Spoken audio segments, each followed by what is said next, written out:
Ansambli muzikor i Tetovës po përballet me rrezikun e mbylljes, si pasojë e mungesës së theksuar të stafit të punësuar. Brenda institucionit, numri reduktuar i artistëve dhe punonjësve ka vështirësuar ndjeshëm funksionimin normal të ansamblit, duke rrezikuar seriozisht vazhdimsinë e aktivitetit të tij. Dirigjentja dhe ish antarja e bordit gjatë themelimit, Agona Çupi, theksoi se ajo që është më në rrezik është mungesa e punësimave. Arsyeja kryesore pse shkojnë tani drejt shkrirjes ose mbylljes,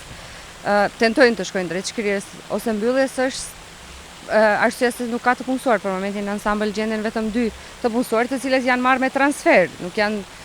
të punësuar me konkurs brenda ansamblit, thjesht janë administratë të cilët janë marrë me transfer dhe sa herë që janë hap konkurse, i pari që u hap dështoi, pastaj domethënë nuk arriti të realizohet shkaku i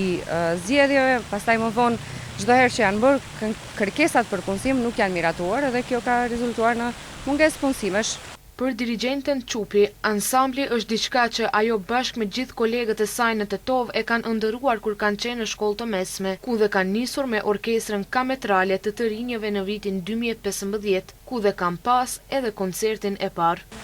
Sigurisht, neve nuk do të dorëzohemi.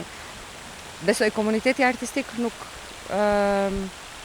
është e drejtë të dorëzohet përpara mbylljes së asnjë lloji institucioni kulturor, sepse neve për momentin juve më drejtoheni për ansamblin, sepse unë jam pjesë e ansamblit, por me projekte edhe në një farë forme, por në këtë plan strategjik janë parapar 11 institucione të tjera kulturore, të cilat rrezikohen të shkrihen ose të mbyllen. Çupi u shpreh se për të kjo është një tragjedi, sepse sipas saj në një vend ku fillojnë edhe mbyllen institucionet kulturore, lë shumë sende për t'u menduar dhe për të reflektuar pas.